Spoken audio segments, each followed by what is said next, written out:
cheating under section 415 to section 420 of Indian Penal Code. Cheating क्या है? Cheating is defined in section 415 of the Indian Penal Code. Thus, whoever deceives any person, जब आप किसी को बेवकूफ़ बनाते हैं,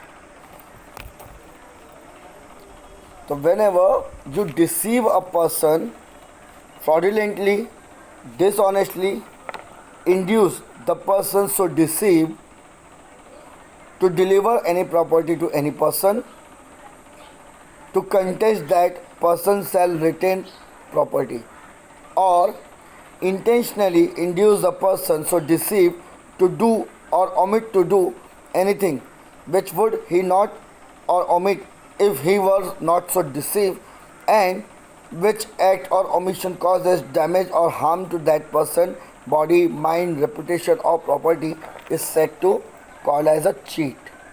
मीन्स जब आप किसी बंदे को, किसी पर्सन को आप डिसीव करते हैं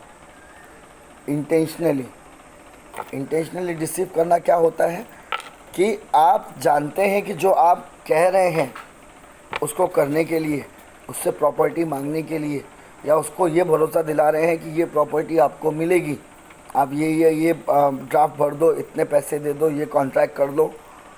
लेकिन आपको ये बात प्राइमा फेसी पता है कि आप जो कर रहे हैं वो आप डिसीव कर रहे हैं किसी को, सामने वाले बंदे को।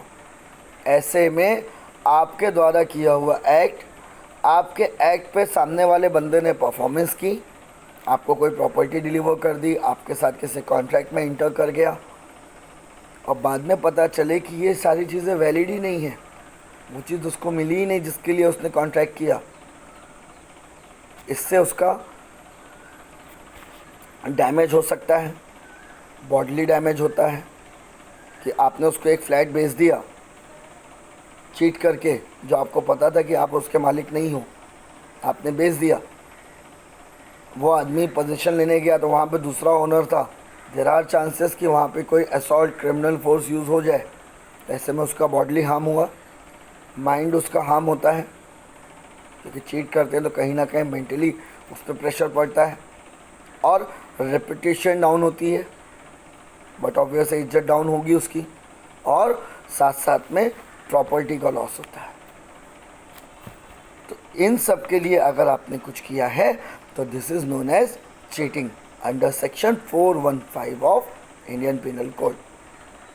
It is thus clear that cheating can be cause in two ways, as in A and B, fraudulently dishonestly किया आपने, या इसके लिए इंटेंशनली किया आपने, but must be by deception. लेकिन आपके जो आप ये कर रहे हैं ये आपके दिमाग में होना चाहिए कि आपको डिसीट करना था किसी को, आपको किसी को कॉन करना था, आपको किसी को बेवकूफ़ बनाना था। अगर ये सोच के आपने चीटिंग की है देन ये आप अंडर सेक्शन 415 के डेफिनेशन में आते हैं, which is known as cheating.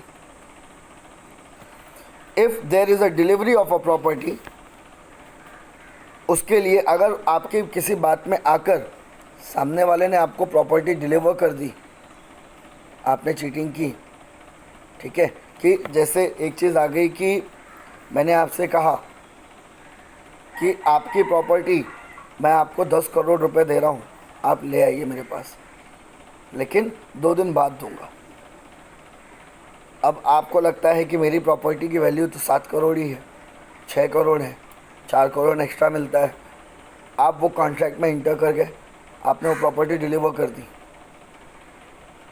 लेकिन बाद में वो पैसे मैंने आपको नहीं दिए, तो ये चीटिंग ही हो गई। आपकी प्रॉपर्टी मैंने ले ली और मैंने आपको पे नहीं किया, ऐसे उसमें सेक्शन 420 लगेगा आपके ऊपर, मेरे ऊपर, और उसके लिए imprisonment for 7 years and fine. And है यहाँ पे, बोथ नहीं, ठीक है। तो फाइन और इम्प्रिजनमेंट दोनों लगेगा, और वाली चीज़ नहीं है, तो discretionary power of the court नहीं है यहाँ पर।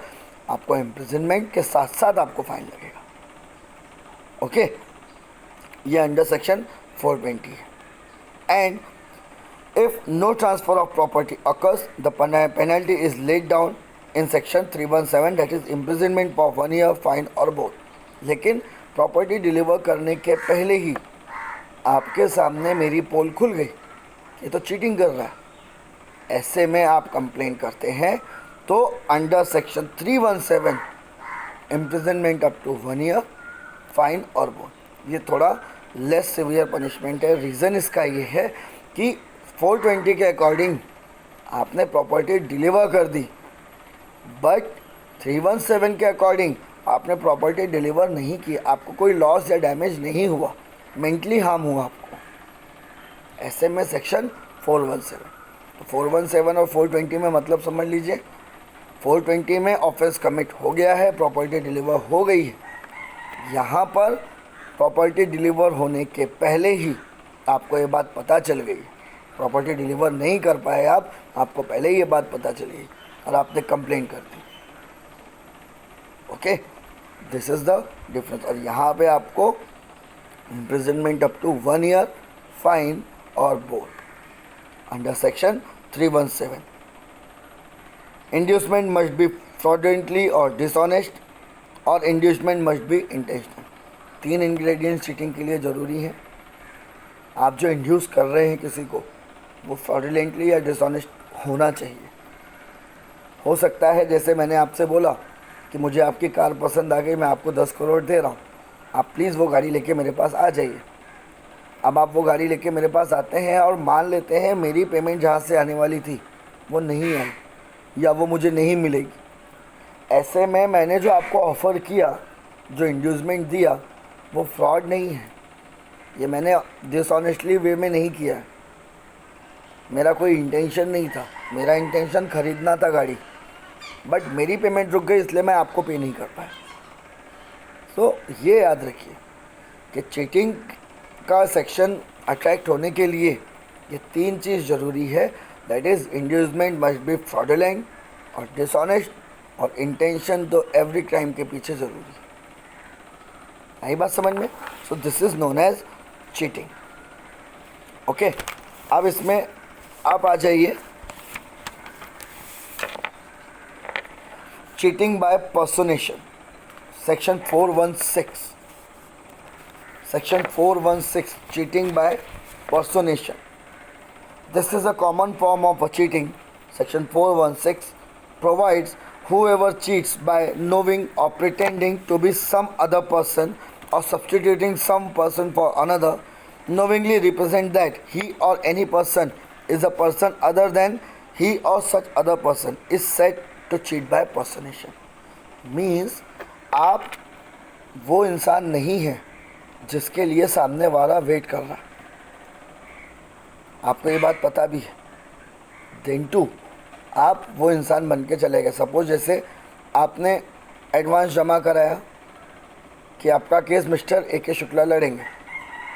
आपको ये बात, आपने कभी A.K. शुक्ला से आप मिले नहीं, कभी आपने फ़ोटो देखी नहीं, जस्ट आपने दूसरे क्लाइंट से सुना या किसी भी थर्ड सोर्सेस से सुना, आप मुझसे मिलने आए ऑफिस में, यहाँ पर मेरा जूनियर A.K. शुक्ला बन के आपसे बात करे और उसी वे में आपको रिप्रेजेंट करे जैसे कि मैं कर रहा हूँ, और उसको ये बात जूनियर को पता है कि जब आप मुझसे बात कर रहे हैं तो आप मुझे A.K. शुक्ला समझ के ही कर रहे हैं। तो ये कहीं ना कहीं वो मेरी जगह पे एक्ट कर रहा है। तो इसमें आप उस आदमी पर, जो जूनियर है मेरा, उस पर आप पर्सोनेशन के चार्ज लगा सकते हैं, क्योंकि उस आदमी की जगह मेन जिसकी वजह से या जिसके लिए वो लोग आए थे उनसे ना मिलके इसने एक्ट किया उसके बिहाफ में, और ये एक्ट डिसऑनेस्टली था, टू चीट। इसको बोलते हैं पर्सोनेशन। जब आप किसी और इंसान की जगह पे खड़े हो जाते हैं, उस इंसान के जैसा प्रिटेंड करते हैं, या किसी और बंदे को आप बोल देते हैं कि भाई तू वैसा उसकी जगह पे खड़े होके उसके जैसा एक्ट कर ले, तो या तो आप खुद करें या आप किसी और से करवाएं, then it comes under definition of section 416। ठीक है, this is known as cheat by personation. कि आपने उसकी जगह बन के किया। The individual personated may be real और इमेजिनरी।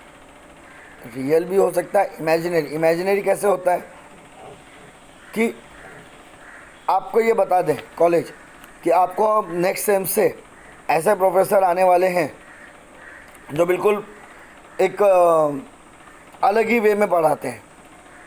एक कंप्यूटर है उनके पास, वो कंप्यूटर आएगा, वो रोबोट आएगा, वो आपसे बात करेगा, बट रियल में ऐसा कोई नहीं है। तो ये भी चीटिंग बाय पर्सनेशन ही है। इमेजिनरी इमेज क्रिएट करके किसी को अट्रैक्ट करना, ये भी चीटिंग बाय पर्सनेशन ही होता है। या फिर दूसरा किसी वेल नोन प्रोफेसर का नाम ले लें, वेल नोन एडवोकेट का नाम ले लें कि मिस्टर उज्ज्वल निकम आपको पढ़ाने आने वाले हैं, और वहाँ पर उज्ज्वल निकम की जगह कोई और आता है और यही प्रिटेंड करता है कि मैं उज्ज्वल निकम। आप सबके दिमाग में यही इंप्रेशन डालता है। तो ये भी चीटिंग बाय पर्सनेशन ही कहलाएगा। ओके, ये दो चीज़ याद रखें।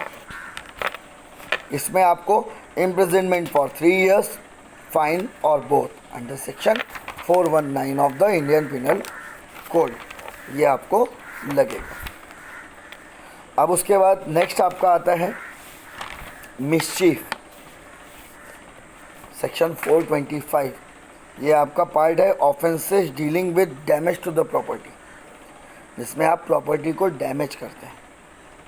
उसमें सबसे पहले सेक्शन 425 मिसचीफ। मिसचीफ क्या कहता है?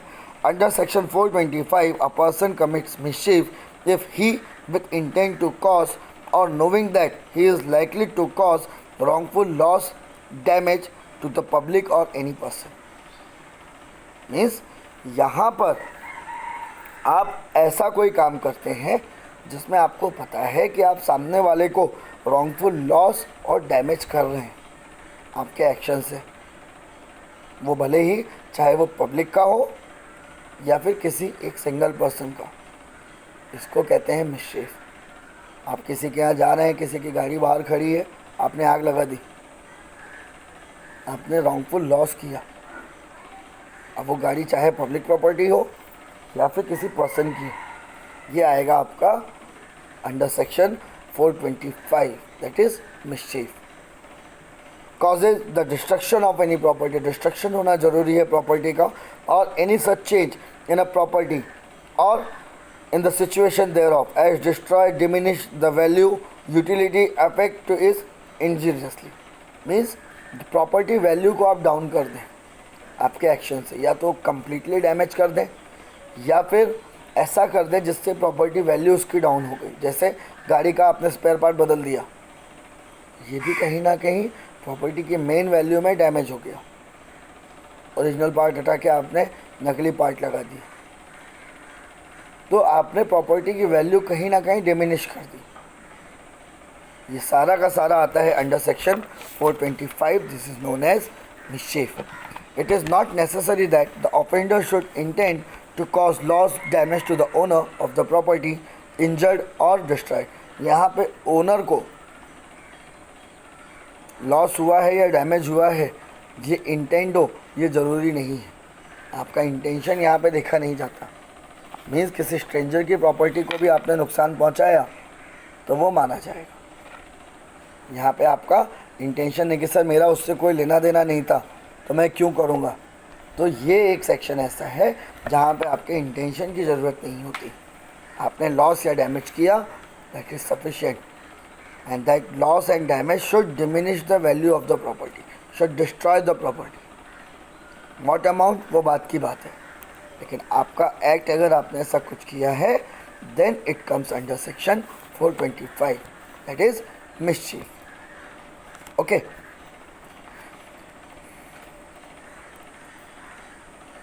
it is sufficient that if he intends to cause or knows that he is likely to cause wrongful loss, damage to any person by injuring any property, whether or not it belongs to that person। means यहाँ पे intention to damage that person, कोई बदला लेना है, कोई act है या जो भी है, वो इम्पॉर्टेंट नहीं है। यहाँ पे ये इम्पॉर्टेंट है कि आपने जो गाड़ी को डैमेज किया है, आपका इंटेंशन उस प्रॉपर्टी को लॉस करना था।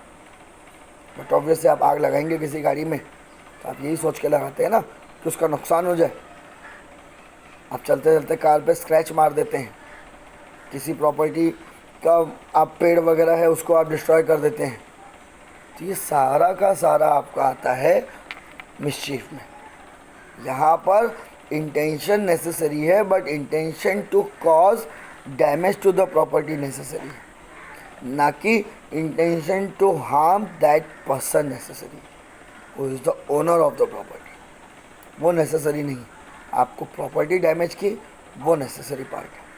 सेकेंड एक्सप्लेनेशन है mischief can be committed by an act affecting a property belong to the accused himself, jointly to him and others.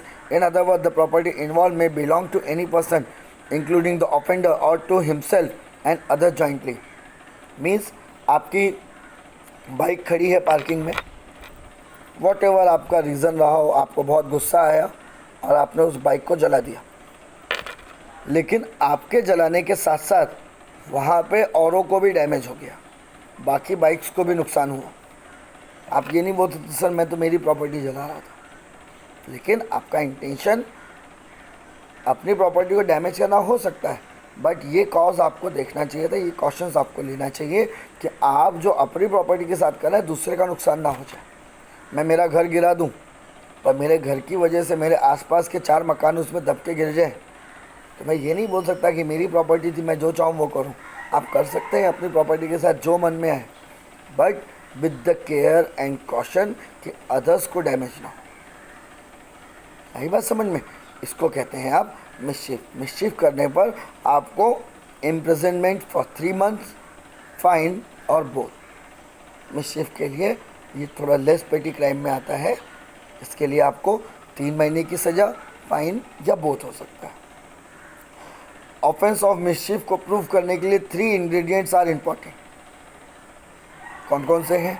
That accused cause destruction to some property और change in some property और in its situation.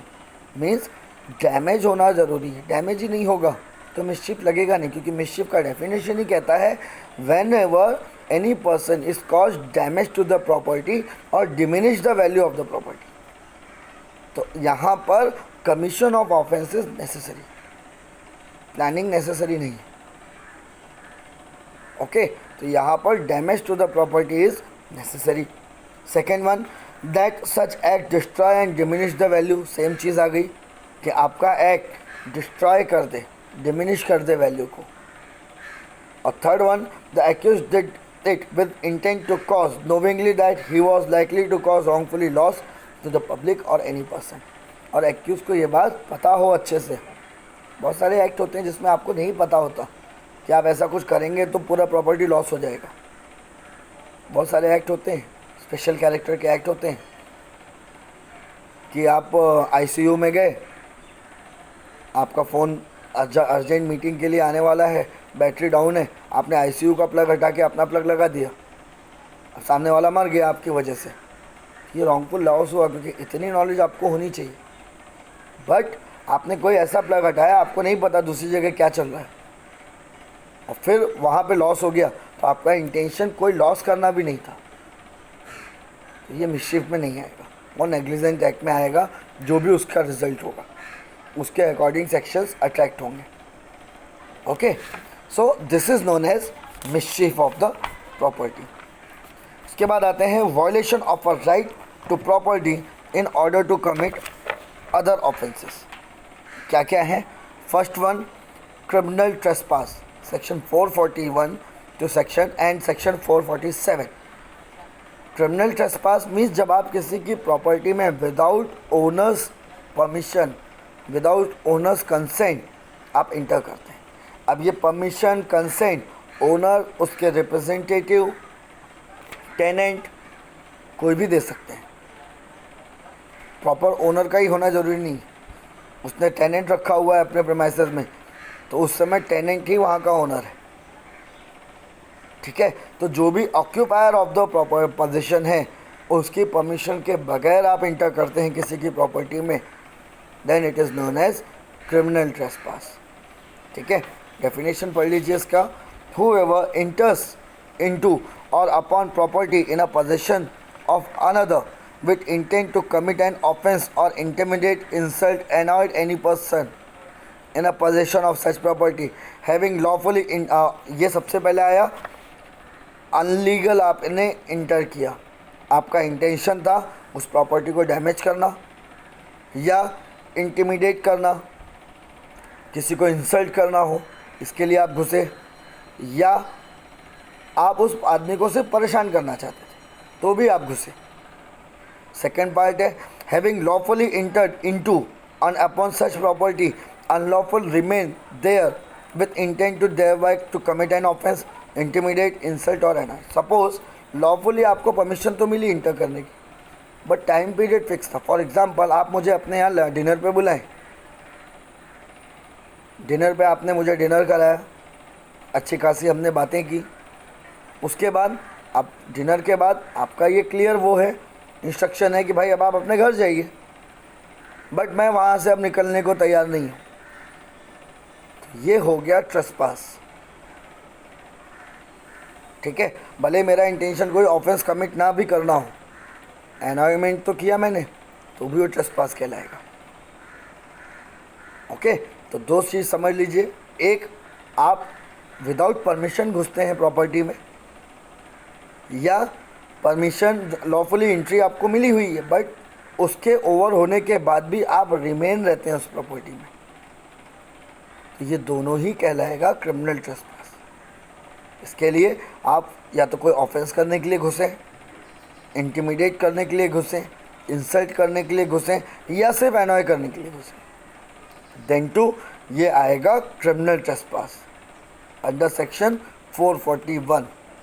इसके लिए imprisonment for 3 month, fine और both. Okay, अब इसमें एक आता है सिविल और क्रिमिनल ट्रेसपास। ये चीज़ बहुत अच्छे से समझिए, हर ट्रेसपास को पुलिस एंटरटेन नहीं करती, सिविल मैटर बोल के आपको वापस भेज दिया जाता है। डिफरेंसेस होते हैं, क्योंकि जब प्रॉपर्टी की वैल्यू, पोजीशन, प्रॉपर्टी का टाइटल, ये सब का चेक करना ये पुलिस के काम में नहीं है। फॉर एग्ज़ाम्पल, आपकी एक फ्लैट है, आपका कोई मकान है, आप उसको लॉक करके आप कहीं घूमने गए, आप वापस आते हो देखते कोई और फैमिली वहाँ रह रही है और वो बोलती है this property is belongs to us, we have a title, we have a instrument. Instrument means is the legal agreement sign between two parties, this is not that instrument musical. Okay, legal frame में जब भी ये आपके document, sale deed, agreement for sale, lease, mortgage deed, इसको आप instrument बोलते हैं। Okay, तो वो आदमी बोलता है वी हैव अ इंस्ट्रूमेंट, आप पुलिस स्टेशन जाते हैं, वो भी पुलिस स्टेशन आता है। Now police doesn't have any adjudication power, ऐसे में पुलिस बोलेगी go before the appropriate court. तो ये होता है सिविल ट्रेसपास, जहाँ पे कोर्ट में केस करो, आपने कोई टेनेंट रखा है, अब वो टेनेंट डिनाई कर दे, नहीं निकलता बाहर, ऐसे में भी पुलिस फोर्सली आके बाहर नहीं निकाल सकती। पुलिस बोलेगी ये जो डॉक्यूमेंट्स आपके बने हैं इसको एडजुडिकेट करने का पावर कोर्ट के हाथ में है, और वो सिविल ट्रेसपास बोल के आपको भेज देगी। तो this is the difference between civil and criminal trespass.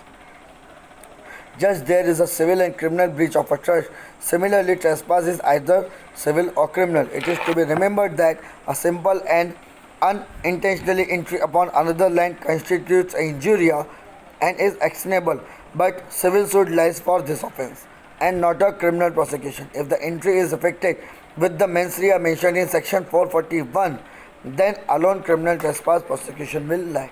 Mens rea होना जरूरी है। मेंस रिया होता है गिल्टी माइंड।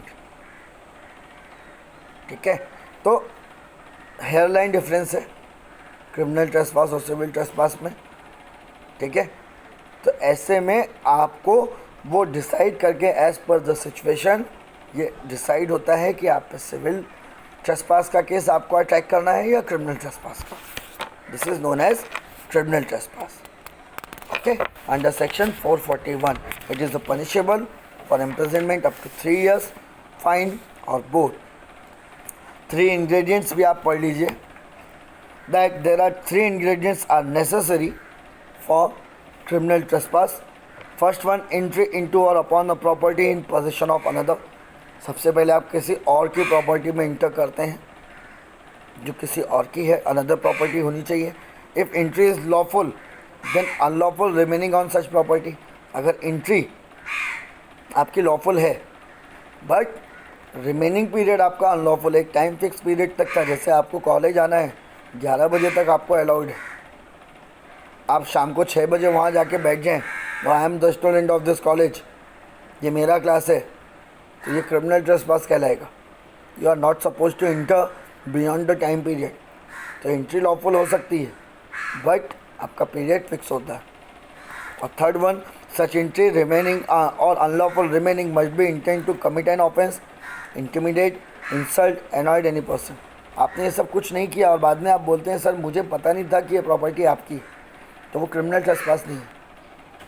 सबसे पहले एंट्री करिए, एंट्री करने के बाद ये आपका इंटेंशन होना चाहिए, तो ये कहलाता है criminal trespass. House breaking section 445 to section 462, ये आपको बहुत कॉमनली मिलता है, ये कॉमन ऑफेंस भी है बहुत, जब आप किसी के घर में चोरी करते हैं।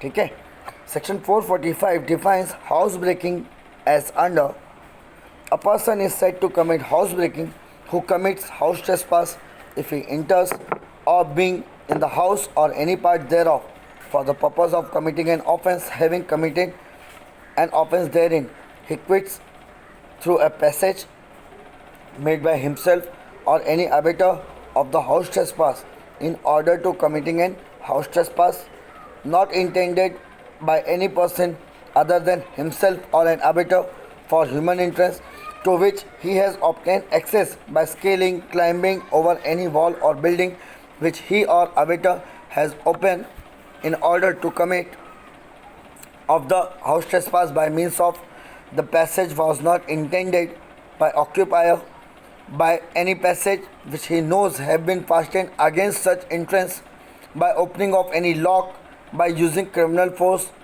committing an assault, threatening to a person with an assault। ये सारा का सारा हाउस ट्रेसपास में आता है। क्या क्या होता है house trespass? Whenever you inter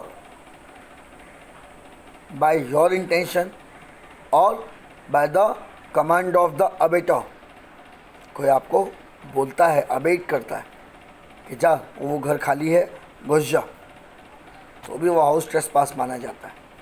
house trespass आप उसके पैसेज में भी उस प्रेमाइसेस में पहुंच गए तो भी वो हाउस ट्रेसपास है। House trespass, climbing of wall, security walls में इंटर कर गए तो भी वो हाउस ट्रेसपास है। कोई दरवाज़ा बंधा हुआ है खाली रस्सियों से, उस रस्सी को खोल के आप अंदर पहुंच गए तो भी हाउस ट्रेसपास है।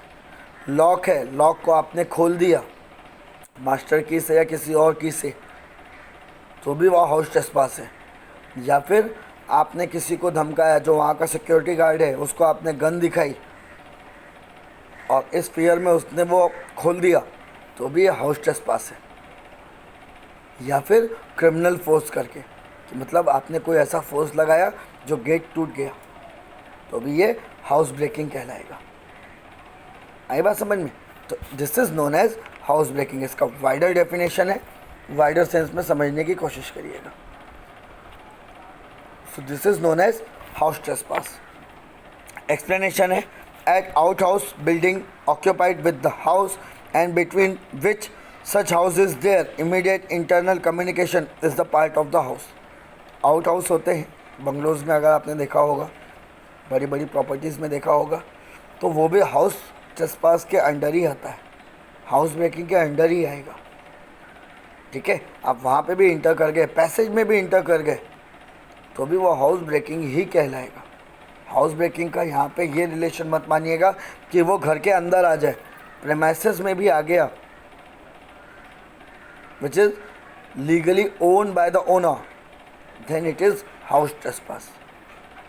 Okay, ingredients क्या हैं? Two important ingredients of a house trespass is या house breaking is a person must commit house trespass. अंदर एंट्री कर जानी चाहिए। हाउस ब्रेकिंग बाहर से खड़े होकर नहीं हो सकती, अंदर आपको प्रेमाइसेस में एंट्री करनी पड़ेगी। तब वो हाउस ब्रेकिंग होगी।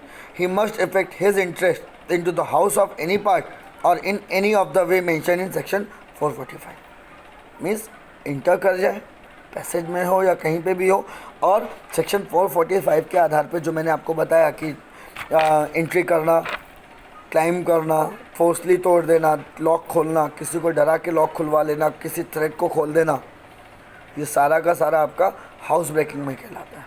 मीन्स द इंटैक्ट पोजीशन जो ओनर ने की थी उसमें अगर आप चेंजेस लाते हैं then it is a house breaking. Okay, तो ये आपका होता है house breaking under section 445। Aggravated form of house breaking होता है that lurking house trespass, house breaking in order to commission of an offence punishable with imprisonment. Lurking house होता है जो बंद घर होते हैं जहाँ पे ओनर अवेलेबल नहीं है। Lurking house trespass, house breaking after the preparation made for causing hurt to any person. Means आप किसी के घर में एंट्री भी कर रहे हो और साथ में ये प्रिपरेशन भी है कि अगर कोई वहाँ पे आपको रोकने वाला आया तो आप उसको मार भी देंगे, इंजरी पहुँचा देंगे। और थर्ड वन, ग्रीवियस हर्ट और कॉज डेथ और grievous hurt to any person while committing lurking house trespass. आपके पास डेडली वेपन हो और इंटर करें तो आप किसी को ग्रीवियस हर्ट कर दें या किसी की डेथ कर दें, या आपने प्रिपरेशन कर रखी है कि कोई आया तो बंदूक से उड़ा देंगे। ये अलग अलग इसके एग्रेवेटेड फॉर्म है। अब इसके बाद मेन चीज़ आती है house trespass, that is criminal trespass, और हाउस ब्रेकिंग में डिफरेंस क्या है। House breaking is the aggravated form of a criminal trespass. ये आपको भी पता है। क्रिमिनल ट्रेसपास में जस्ट आप इंटर करते हैं किसी के इंसल्ट करने के लिए, कुछ ऑफेंस करना चाहते हैं, आपने किया नहीं, इंटेंशन है, या सिर्फ एनॉयमेंट करना चाहते हैं। लेकिन हाउस ब्रेकिंग में आप क्रिमिनल फोर्स के साथ अंदर घुसते हैं। यहाँ पे आपका इंटेंशन ही गलत है, आर्बिटर के थ्रू, डायरेक्टली और एनी वे। तो ये इसका मेन डिफरेंसेस है between house breaking, criminal trespass and house breaking. Okay, criminal trespass is committed by any person who enters into and upon the property in possession of another with intent to commit an offense to intimidate, insult, annoy that person who having a lawfully entered into the property. House criminal trespass में lawfully entry मिलती है, बाद में time period unlawful declare होता है, but house trespass में एब initio entry आपकी इलीगल होती है, अनलॉफुल होती है। सो this is the basic difference. Okay, कोई भी ओनर आपको ये नहीं बोलता कि आओ मेरे घर पे मेरा ताला तोड़ दो, नॉट एट ऑल, ठीक है, ये आता है। लेकिन अगर वो बोल रहा है मेरा ताला तोड़ो, तो फिर ऑफेंस विद कंसेंट जो आपका सेल्फ डिफेंस में आता है। Okay, so these are the offences related to the property of the human being. अब उसके बाद नेक्स्ट आता है offences relating to the document, section 463 to section 477A। इसमें आता है मेन इंग्रेडिएंट आपका forgery and making a false document, section 463 to section 470। Whoever makes any false document, false electronic record, part of a document or electronic record with intent to cause damage, injury to the public or any person, or cause any person to a part with a property or to enter into any contract expressly or implied to support any claim or title to commit fraud, that fraud may be committed, commits forgery. Means आप किसी property में inter करते हैं और आप बोलते हैं property मेरी है, और आपने टाइटल इंस्ट्रूमेंट दिखा दिया, बट आपको ये बात पता है कि ये जो इंस्ट्रूमेंट आप दिखा रहे हैं ये फोर्ज्ड है, नकली है। आपने इंटेंशन आपका था टू ग्रैब दैट प्रॉपर्टी, ये आपका फॉर्जरी में आएगा, फॉल्स डॉक्यूमेंट में आएगा। या इलेक्ट्रॉनिक रिकॉर्ड आप करते हैं, वो भी फोर्ज होता है। आप फ़ोटोशॉप में बड़े बड़े नेताओं के साथ फ़ोटो लगाते हैं, फ़ोटोशॉप करके, जिन्होंने आपको कभी देखा नहीं, आपने उनको देखा नहीं, लेकिन आपका इंटेंशन है कि आप वहाँ पे नगर सेवक का चुनाव लड़ना चाहते हैं। आप फ़ोटो लगाते हैं प्राइम मिनिस्टर के साथ, इंटेंशन जाता है, लोगों को एक क्लियर मैसेज जाता है, no you are a well known person, ये भी चीटिंग और फ्रॉड में आता है। क्रिमिनल रिकॉर्ड, ये आपका इलेक्ट्रॉनिक रिकॉर्ड होता है, ठीक है, इसको आप कहते हैं फ्रॉड, दैट इज फॉर्जरी और मेकिंग ऑफ फॉल्स डॉक्यूमेंट, ठीक है। और ये imprisonment up to 2 years, fine और बोथ अंडर सेक्शन 465 कहलाता है। जब भी आप कोई इलेक्ट्रॉनिक रिकॉर्ड, कोई डॉक्यूमेंट्स जो आपको इटसेल्फ पता है कि ये फॉर्ज्ड है, लेकिन किसी के साथ फ्रॉड करने के लिए आप उस डॉक्यूमेंट का यूज़ करते हैं, then you are liable for punishment under section 465, ठीक है। इंग्रेडिएंट्स ऑफ अ फॉर्जरी क्या है? That is the making of a forge document और रिकॉर्ड और part that amounts to making forge document. Means आपने ये डॉक्यूमेंट बनाया, फॉर्ज डॉक्यूमेंट, जो आपको पता है ये जेन्युइन वन नहीं है, आइदर इलेक्ट्रॉनिक और the paper work, and such making should be with intent to cause damage, injury to any public और एनी पर्सन। और आपने ये इसके लिए बनाया कि आप डैमेज कर सकें, फ्रॉड कर सकें, इसके लिए आपने ये डॉक्यूमेंट्स बनाए। टू सपोर्ट एनी क्लेम और title to commit of fraud, बाकी सारी चीज़ें सेम है। आप ये डॉक्यूमेंट बनाते हैं, आपके दिमाग में ये रहता है कि आप ये जो कर रहे हैं वो इसीलिए है कि आप किसी को डैमेज कर सकें, फ्रॉड कर सकें, और तब आप ये डॉक्यूमेंट बनाते हैं, देन ये आपका आता है फोर्जरी और making a forge document. Electronic record में कैसे होता है? It will seen from the above that the making of a forge document is the most important ingredient in a offence of forgery. Forge document होना जरूरी है, otherwise forgery नहीं होगी, ठीक है। Section 464 provide that a person is said to make a forge document or false electronic record if he dishonestly or fraudulently makes, sign, seal or execute document a part thereof।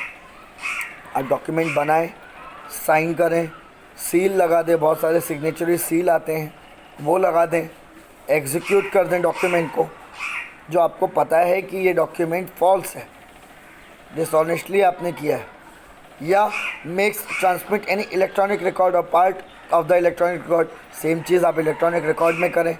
एफिक्सेस any electronic signature on electronic record, copy paste करके आपने लगा लिया, बहुत सारे उसके softwares available हैं।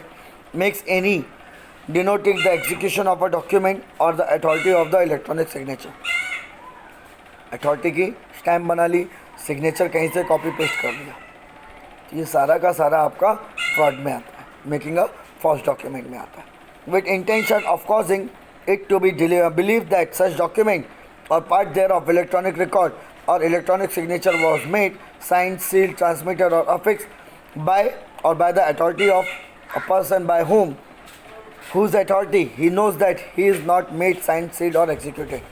किसी authority के बिहाफ में साइन कर रहा है और ये बात उसको पता है कि ये पावर उसके पास नहीं है, फिर भी उसने डॉक्यूमेंट बनाया, एग्जीक्यूट किया, साइन किया, ये फोर्जरी ऑफ अ डॉक्यूमेंट कहलाएगा, ओके। और at the time which he knows that he it was not made, sign, sealed और एग्जीक्यूटेड और अफेक्ट, या तो उसने किया हो या जब वो डॉक्यूमेंट यूज़ करे तो उसको ये बात पता है कि इस पे जो भी साइन सील्ड हुए हैं ये अथॉरिटी के नहीं, ओके।